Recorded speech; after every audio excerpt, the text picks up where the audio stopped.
جب تک تمہارا رشتہ اللہ سے جڑا رہا اور تم نے نبی کے وسیلے سے اللہ کی بارگاہ میں تم سوال کرتے رہے، وہ کیا چیز تھی جو تم نے مانگا اور تمہیں اللہ نے عطا نہیں کیا؟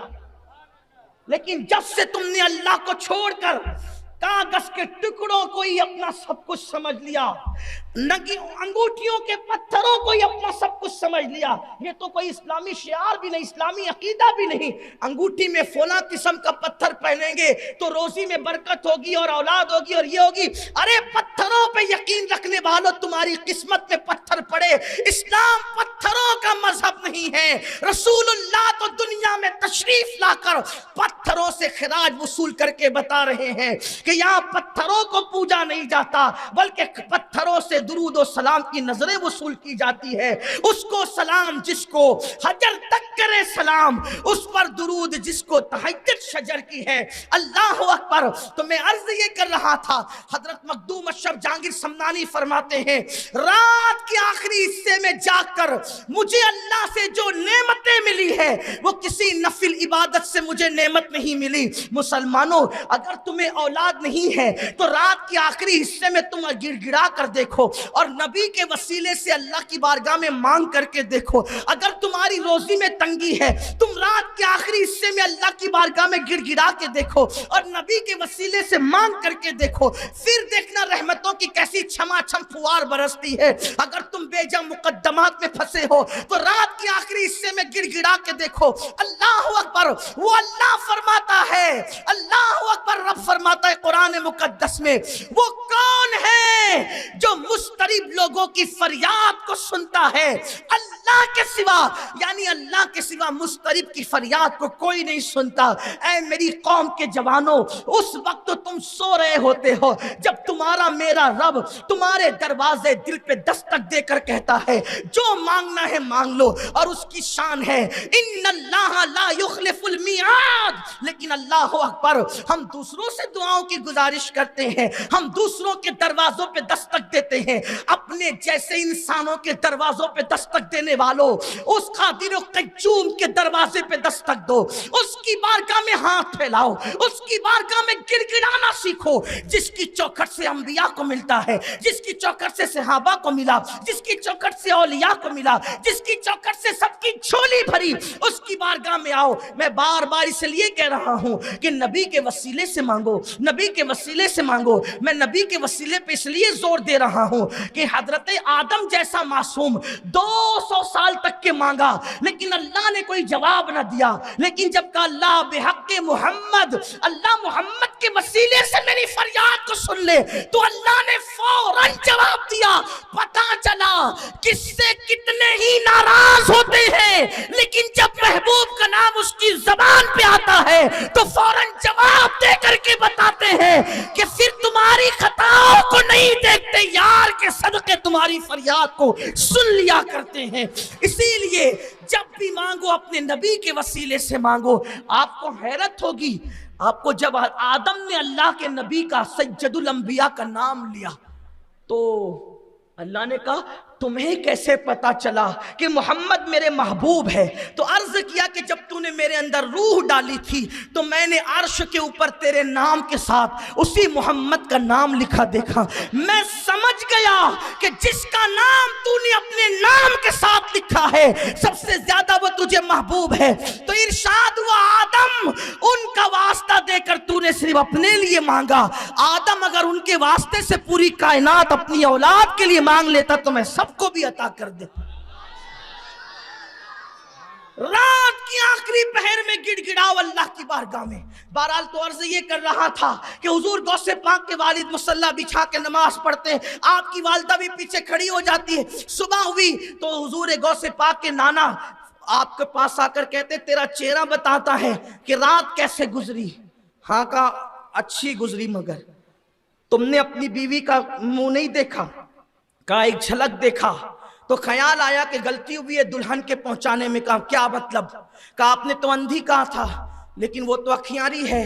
آپ نے تو بہری کہا تھا وہ تو سنتی ہے. آپ نے تو لولی کہا تھا اس کے تو ہاتھ ہے. آپ نے تو لنگڑی کہا تھا اس کے تو پیر ہے. فرمایا میرے بیٹے میں نے تیرے ساتھ کوئی مذاق نہیں کیا, میں نے جو کہا سچ کہا, لیکن ہم نے جو گفتگو کی اپنی زبان میں سمجھانے کے لیے ٹیکنیکلی گفتگو کی, ٹیکنیک کے ساتھ گفتگو کی. کیا مطلب؟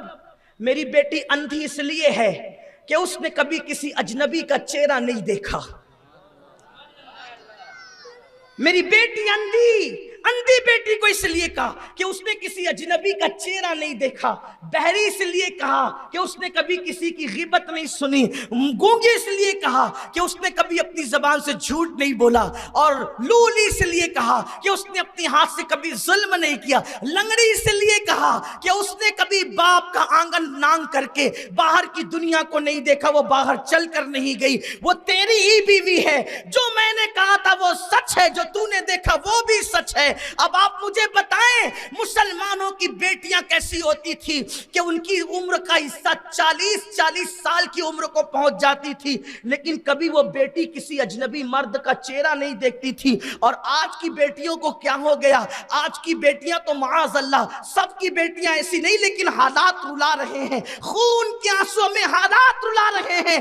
آج بیٹیاں گھر سے نکلتی ہے تو برقع ڈال کر گلی کے کونے تک کے جالی ڈال کر آئیں, اور جب گلی کے کونے سے باہر ہوئی تو پھر جالی اٹھ جاتی ہے. محلے سے باہر ہوئی تو کونے میں جا کے برقع بھی اتر جاتا ہے. میں پوچھنا چاہتا ہوں, میری قوم کی بیٹیوں سے پوچھنا چاہتا ہوں, منافق نہ بنو منافق. اگر تم اللہ کے لیے برقع پہن کر نکلی تو جو اللہ تمہیں گلی میں دیکھ رہا تھا وہ اللہ تمہیں ندی کے پار بھی تو دیکھ رہا ہے. پھر تمہارا برقع وہاں کیسے اتر گیا؟ اس کا مطلب تم منافق بن رہے ہو. منافق سنو, منافق وہی ہوتا ہے کہ جس کی زبان پہ کچھ ہوتا ہے دل میں کچھ ہوتا ہے. جب تم یہ کہتے ہو نحن اقرب الیہ من حبل الورید کہ اللہ ہماری شہرک سے زیادہ قریب ہے, تو پھر جرائم کس منہ سے کرتے ہو؟ وہ تو تمہیں گناہ کرتے ہوئے دیکھ رہا ہے. کیا بیٹیاں تھی مسلمانوں کی جس کی زبان سے 40 سال کی عمر میں پہنچنے تک کبھی جھوٹ نہیں نکلتا تھا, کسی اجنبی مرد کو وہ دیکھ نہیں پاتی تھی, اللہ اکبر, وہ کسی کی غیبت نہیں سنتی تھی. آج جرائم کا حال تو دیکھیں, اللہ اکبر, بیٹیاں بھی جرائم میں مبتلا ہے اور بیٹے بھی جرائم میں مبتلا ہے. تو میں عرض یہ کر رہا تھا, میرے آقا صلی اللہ علیہ وسلم کے دیوانوں اور اے سیدہ فاطمہ کی کنیزوں, اپنے بچوں کی صحیح تربیت کرو. اگر باپ صالح ہو اور ماں خیر پر ہو تو پھر بیٹا ولی پیدا ہوتا ہے, لیکن اگر باپ ابو صالح ہو اور ماں ام الخیر ہو تو پھر بیٹا ولیوں کا ولی سید الاولیاء غوث العظم دستگیر بن کر کے پیدا ہوتا ہے. ماں جیسی ہوگی, ماں کے جذبات اولاد کے اندر منتقل ہوتے ہیں, دودھ کا اثر ہوتا ہے. تو یہ جو بچوں کو اللہ نے 2 سال تک کے گود میں پڑا رہنے دیا, ان کو کھڑا نہیں ہونے دیا, وجہ یہ ہے تاکہ دودھ بھی پلائے اور ماں تربیت بھی کرے. لیکن افسوس وہ ماں کیا تربیت کرے گی جس کو خود غسل کا طریقہ نہیں پتا؟ وہ ماں کیا تربیت کرے گی؟ اللہ اکبر, جو ماں کو خود نماز پڑھنا نہیں آتی. اللہ اکبر. اسی لیے میں نے ابھی ایک بات جو کہی نا کہ عقاب کی مادہ اس کے ہونے والے نر کا کیسا امتحان لیتی ہے, گویا کہ وہ بالوں پر نہیں دیکھتی بلکہ کوالٹی دیکھتی ہے. اور آج سب کی نظر کس پر ہے؟ سفید چمڑی کی طرف. کوئی داماد ڈھونڈ رہا ہے وہ بھی گوری چمڑی والا, اور کوئی بہو ڈھونڈ رہا ہے وہ بھی گوری چمڑی والی. یاد رکھنا, خوبصورت ماں خوبصورت بیٹے کو جنم دے یہ ضروری نہیں. خوبصورت ماں خوبصورت بیٹے کو جنم دے یہ ضروری نہیں ہے, لیکن نیک اور پاک دامن ماں ہمیشہ نیک اولاد کو جنم دیتی ہے. خوبصورت باپ خوبصورت بیٹے کو جنم دے یہ ضروری نہیں ہے, لیکن جو باپ نیک ہوگا اس کی اولاد بھی نیک ہوگی. اس لیے میری گزارش ہے, اتنے بڑی تعداد میں میرے جو نوجوان کھڑے ہیں, اتنے بڑی تعداد میں جو بیٹھے ہوئے ہیں, آگے پیچھے دائیں بائیں خواتین بھی ہے, میری ایک گزارش ہے تھوڑا سا مزاج بدلو. ہم نے کیا کیا؟ شادی کرنا ہے تو انگریزوں کے طریقے پر, رشتہ ڈھونڈنا ہے تو انگریزوں کے طریقے پر, گھر میں رہنا ہے تو انگریزوں کے طریقے پہ. انگریز دل و دماغ پر کتنا چھا گئے تمہارے کہ تم کوئی کام انہی کے طریقے پہ کر رہے ہو، تم رسول اللہ کے طریقے پہ کیوں نہیں کرتے؟ تمہاری سوچ کیوں بدل گئی، فکر کیوں بدل گئی؟ اللہ اکبر۔ انگریزوں کے یہاں گوری چمڑی کی بڑی اہمیت ہے تو تمہارے یہاں بھی تو گوری چمڑی کی اہمیت ہو گئی۔ یاد رکھیے گوری چمڑیوں کی کوئی حیثیت نہیں ہے۔ سفید چمڑیاں نہ دیکھو بلکہ چہرے نہ دیکھو، کردار دیکھو، کردار، کوالٹی دیکھو، کوالٹی۔ اس لیے کہ اللہ اکبر، کبھی کبھی تو رنگ ایک بچے کے بعد بھی جل جاتا ہے، کبھی کوئی بیماری آتی ہے صورت بگڑ جاتی ہے، کوئی جو جوانی میں جیسا نظر آتا ہے، یہ جوانی میں جیسی نظر آتی ہے ویسے بڑھاپے میں نظر آنا ضروری نہیں، 40 سال کے بعد ویسے نظر آنا ضروری نہیں۔ اس لیے سفید چمڑی پر توجہ دینے کی بجائے کردار اور کیریکٹر پر توجہ دو، اس لیے کہ گوری چمڑی والا شوہر آپ کے ساتھ وفا کرے اس کی کوئی گارنٹی نہیں، لیکن جس کا کردار اچھا ہوگا وہ آپ کے ساتھ وفا ضرور کرے گا۔ اس لیے ہر جوان خوبصورت بیوی ڈھونڈ رہا ہے، ہر خوبصورت لڑکی خوبصورت شوہر ڈھونڈ رہی ہے۔ ہوتا کیا ہے؟ انٹرنیٹ پہ بیٹھ کے رشتے طے ہو رہے ہیں، موبائل پہ رشتے طے ہو رہے ہیں، کیا دیکھ کر؟ صورت دیکھ کر، ٹی شرٹ دیکھ کر، جنس دیکھ کر، چہرے کا وجود دیکھ کر، جسم کا موٹاپا اور ڈنڈ دیکھ کر یہ رشتے طے ہو رہے ہیں۔ یہ بھی کوئی رشتے طے کرنے کی چیز ہے؟ اسلام تو کہتا ہے کردار دیکھو، کیریکٹر دیکھو۔ اللہ کے رسول علیہ السلام اللہ اکبر کس طرح کردار کی بات کرتے ہیں، کس طرح کیریکٹر کی بات کرتے ہیں۔ ہاں اگر کسی صاحب کردار کی صورت خوبصورت ہو تو پھر سونے پہ سہاگا ہے۔ میں یہ نہیں کہتا کہ خوبصورت لوگوں کو نیگلیکٹ کر دو، خوبصورت لوگوں کا اوائڈ کر دو، میں نہیں کہتا، لیکن پہلے سیرت دیکھو پھر صورت دیکھو، کیونکہ صورت کا کوئی اعتبار نہیں ہے، سیرت کا اعتبار ہے۔ صورتیں بنتی بگڑتی رہتی ہے، لیکن سیرت جس کی جوانی میں اچھی ہوگی وہ بگڑے گی نہیں، آئندہ اچھی ہوتی رہے گی، اس کے اندر ترقی ہوتی رہے گی۔ اللہ کے رسول علیہ السلام نے اپنی سب سے چہیتی بیٹی سیدہ طیبہ طاہرہ خاتون جنت مخدومہ کائنات ملکہ فردوس بری خاتون قیامت سیدہ فاطمہ الزہرا کا رشتہ جب اپنے چچا کے بیٹے مولائے کائنات کے ساتھ کیا تو اپنی بیٹی کو کیا جا کر کہا؟ میری بیٹی، میں نے اپنے خاندان کے سب سے بہترین انسان کو تیرے لیے منتخب کیا ہے، بولو تم کیا کہتی ہو؟ میرے آقا صلی اللہ علیہ وسلم کے دیوانوں، اللہ اکبر، نیک سیرت بیٹیاں گھروں میں بیٹھی ہے، نیک سیرت لڑکوں کو رشتے اچھے نہیں آ رہے ہیں۔ اللہ اکبر، ہم کوالٹی نہیں دیکھ رہے ہیں، ان کر کے باہر نکلتا ہے گورا چٹا خوبصورت ہے لیکن نکما ہے، دے دیا بیٹی اس کو۔ ہنسنے کی بات نہیں، ایسے نکمے چھوکروں کو، اور مالیگاؤں کی زبان میں کہوں تو پھکٹ کھاؤ لوگوں کو بیٹیاں دے دیتے ہو، پھر پوری زندگی وہ روتی رہتی ہے، پوری زندگی اپنی قسمت میں ماتم کرتی رہتی ہے۔ صورتیں مت دیکھو، سیرت دیکھو، محنتی ہے کہ نہیں، متقی ہے کہ نہیں، بااخلاق ہے کہ نہیں، باکردار ہے کہ نہیں، گھمنڈی تو نہیں ہے، اگر گھمنڈ والا ہے تو نہ دینا ورنہ اپنی صورت پہ اتراتا رہے گا۔ آپ سے پوچھتا ہوں، حضرت بلال حبشی کی صورت کیا تھی؟ حضرت بلال حبشی کی صورت، اسلام صورت پر نہیں جاتا، اسلام سیرت کی بات کرتا۔ حضرت بلال حبشی کی صورت کیا تھی؟ پوری دنیا کے مسلمان متحد اور متفق ہے اس بات پر، تمام مکاتب فکر کے علماء، کہ بلال حبشی رنگ کے اعتبار سے گورے نہیں تھے۔ جب گورے نہیں تھے تو کیا تھے؟ میں آپ کو سمجھ میں آ گیا ہوگا کیا تھے، لیکن چونکہ ہم کسی صحابی کو کالا نہیں کہہ سکتے کیونکہ ہمارے مسلک نے یا مذہب نے ہمیں ادب سکھایا۔ بات تو آپ کے سمجھ میں آ گئی نا میں نے کیا کہا؟ اگر ابھی کہہ دیا ہے کہ رات ہے تو مطلب دن نہیں ہے، تو جب یہ بات کہہ دی گئی کہ بلال حبشی گورے نہیں تھے تو کیا تھے وہ آپ کو سمجھ میں آ گیا۔ مگر بلال کا رنگ جو ہے وہ پکا تھا، مگر بلال کے کردار کا حال یہ تھا کہ وہ زمین پہ چلتے ہیں اور ان کے قدموں کی آہٹ جنت میں رسول اللہ کو سنائی دیتی۔ اللہ کے رسول علیہ السلام جب معراج سے تشریف لائے تو آقا نے فرمایا بلال کیا بات ہے کہ میں نے جنت میں میرے آگے آگے، توجہ کرے، آگے آگے اللہ کے رسول فرما رہے آگے آگے، رنگ دیکھو اور ڈھنگ دیکھو، صورت دیکھو اور سیرت دیکھو۔ کیا سیرت ہے بلال کی، کہتے ہیں اللہ کے رسول میں نے تجھے اپنے آگے آگے جنت میں چلتے ہوئے تیری قدموں کی آہٹ میں نے جنت میں اپنے آگے آگے سنی. ایک بات اس سے پتا چلی، نمبر ایک کہ حضور اپنی امت سے کتنا پیار کرتے ہیں، کہ حضور اپنی امت کی چھینک کی آواز نہیں پہچانتے، صرف کھانسی کی آواز نہیں پہچانتے، صرف منہ کے نکلنے کی آواز نہیں پہچانتے. اللہ کے رسول تو تمہارے چلنے سے جو قدموں کی آہٹ ہوتی ہے اس آہٹ کو بھی اللہ کے رسول پہچانتے ہیں.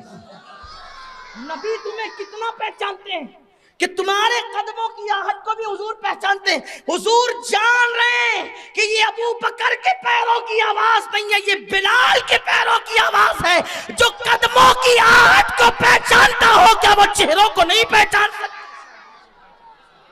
اپنے نبی کی ہم سے محبت تو دیکھو، اپنے نبی کی ہم سے پیار تو دیکھو. حضور قدموں کی آہٹ سے تو ماں بھی نہیں پہچانتی، قدموں کی آہٹ سے تو باپ بھی نہیں پہچانتا. لیکن باہر مصطفیٰ جان رحمت تمہاری عظمتوں کو سلام.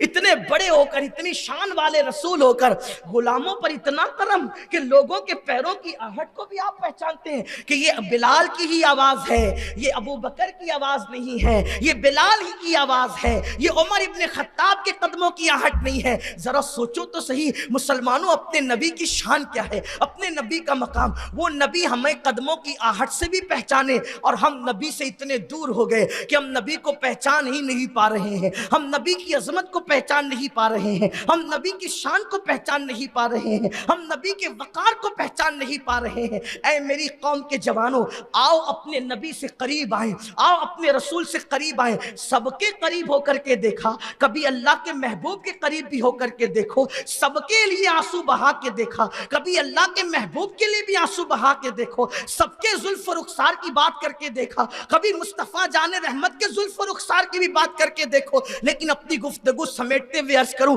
بات ختم کرتے ہوئے کہ سوچو بلال حبشی کا رنگ کیا تھا، لیکن کردار اور کیریکٹر کی وجہ سے بلال کے قدموں کی آہٹ جنت میں آگے آگے رسول اللہ کو سنائی دی. میرے کریم آقا سے انہوں نے عرض کی، سرکار نے کہا کیا وجہ ہے بلال وجہ کیا ہے کہ تیری قدموں کی آہٹ میرے آگے آگے جنت میں میں نے سنی؟ عرض کی آقا آپ جانتے ہیں اور آپ کا رب جانتا ہے حقیقت کیا ہے، لیکن مجھے اتنا سمجھتا ہے کہ جس دن سے میں نے اسلام قبول کیا ہے اس دن سے لے کے آج تک کبھی میں بے وضو نہیں رہتا ہوں. جب بھی میرا وضو ٹوٹتا ہے میں فوراً وضو کر لیتا ہوں، اور جب وضو کر لیتا ہوں تو میں اس کے بعد فوراً 2 رکعت نماز پڑھ لیتا ہوں. شاید اسی کی برکت ہے کہ جنت میں آپ کے آگے آگے قدموں کی آہٹ سنائی دی. بات میں ختم کرنے لگا ہوں، 2 بات کر کے ختم کر دوں گا، لیکن ایک بات سننا. آج کل لوگ کہتے ہیں نا کہ جادو ہو گیا، اس پر سحر ہو گیا، اس کو جنات لگ گیا، اس کو چڑیل لگی، یہ ہو گیا وہ ہو گیا. آسان نسخہ ہر مصیبت سے بچنے کا، ہمیشہ باوضو رہو. کیونکہ اللہ کے رسول صلی اللہ علیہ وآلہ وسلم فرماتے ہیں جو باوضو رہتا ہے وہ اللہ کے قلعے میں محفوظ ہو جاتا ہے. باوضو رہنے والا کس کے قلعے میں ہے؟ اللہ کے قلعے میں. جو بادشاہ کے قلعے میں اس کی جان کو خطرہ نہیں، جو اللہ کے قلعے میں اس کو کیسے خطرہ ہو سکتا؟ اسی لیے میرے جوانوں عادت بناؤ باوضو رہنے کی. باوضو رہنے کی برکت کیا ہے؟ جو باوضو رہے گا اللہ فرشتوں کو اس کا دوست بنا دیتا ہے.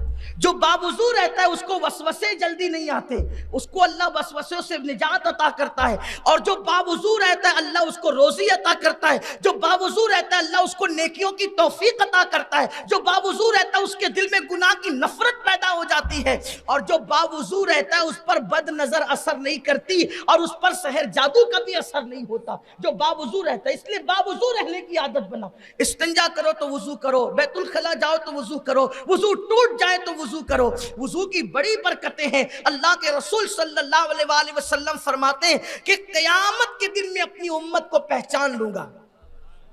آقا نے کیا فرمایا؟ قیامت کے دن میں اپنی امت کو پہچان لوں گا۔ تو صحابہ نے کہا یا رسول اللہ وہاں تو سارے نبیوں کی امت ہوگی، آپ اپنی امت کو کیسے پہچانیں گے؟ آقا فرماتے ہیں اگر کالے گھوڑوں میں کسی کے سفید گھوڑے کھڑے کر دیے جائیں تو کیا وہ سفید گھوڑوں کا مالک اپنے گھوڑوں کو نہ پہچانے گا؟ حضور بالکل پہچانے گا۔ تو آقا فرماتے ہیں قیامت کے دن بھی میری امت کی اعضائے وضو 14ویں رات کے چاند کی طرح چمک رہے ہوں گے، میں ان کے چمکتے ہوئے اعضاء کو دیکھ کر پہچان،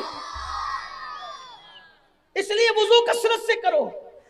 دوسری اور آخری جو بات کہنے چلا تھا وہ یہ جو رشتے ہو رہے نا، صرف گورا لڑکا چاہیے اور جو ہے وہ اونچا چوڑا چاہیے، یہ چاہیے وہ چاہیے، یہ ساری باتیں دماغ سے نکالو۔ اپنی بیٹیوں کی تربیت ایسے کرو، کلر کیسا بھی ہو لیکن سیرت اور کردار اور کیریکٹر میں وہ مسلمان ہونا چاہیے۔ مسلمان کا مطلب کیا؟ یہ ٹوپی پہن کر کے 2 رکعت نماز پڑھنے والا جمعہ کا وہ جمعہ والا مسلمان نہیں، اور صرف گوشت کھا کر مسلمان بننے والا مسلمان نہیں۔ مسلمان کا مطلب کیا؟ وہ چلے تو اسلام جھلکے، وہ بیٹھے تو اسلام جھلکے، وہ بولے تو اسلام جھلکے۔ کیسا؟ دیکھو مسلمان کیسے تھے، مسلمانوں کی پہچان کیا تھی؟ چند یہودیوں سے بڑا اسلام کا کوئی دشمن نہیں دنیا میں۔ چند یہودی ایک راستے سے جا رہے ہیں تو راستے میں ان لوگوں نے دیکھا کہ بیچ راستے میں پتھر پڑا ہوا ہے۔ یہودیوں نے دیکھا کہ بیچ راستے میں پتھر پڑا ہوا ہے تو آپس میں بات کرنے لگے شاید اس راستے سے کوئی مسلمان نہیں گزرا ہوگا، شاید اس راستے سے کوئی مسلمان نہیں گزرا ہوگا، کیونکہ اگر کوئی مسلمان اس راستے سے گزرتا تو وہ مسلمان راستے میں پتھر کو پڑا رہنے نہیں دیتا، ہٹا دیتا، کیونکہ ان کے نبی کا فرمان ہے جو راستے سے تکلیف دینے والی چیز کو ہٹا دے تو وہ ایمان کی شاخوں میں سے ایک شاخ پر عمل کر رہا ہے۔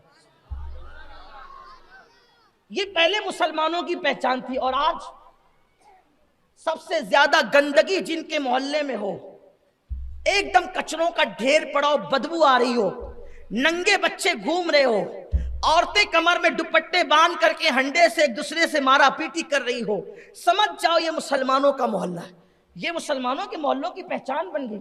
اور اتنا عتی کرمن ہو کہ اگر ٹرک گزرنے کی جگہ ہو تو رکشہ بھی گزر نہ سکے، ایسی جگہ ہو، سمجھ جاؤ مسلمانوں کا محلہ ہے۔ کیا تماشا بنا رکھا ہے، لوگ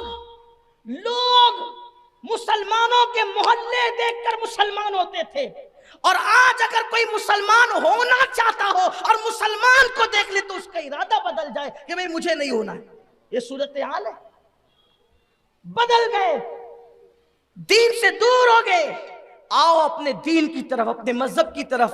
جو آخری بات عرض کرنے چلا تھا، ایک بات رشتوں کے حوالے سے کہ اپنے رشتے جو طے کرو نا، رشتے بیٹیوں کے اور بیٹوں کے، صورت مت دیکھو، سیرت دیکھو، سیرت دیکھو۔ سیرت بڑھتی رہے گی، صورت گھٹتی رہے گی۔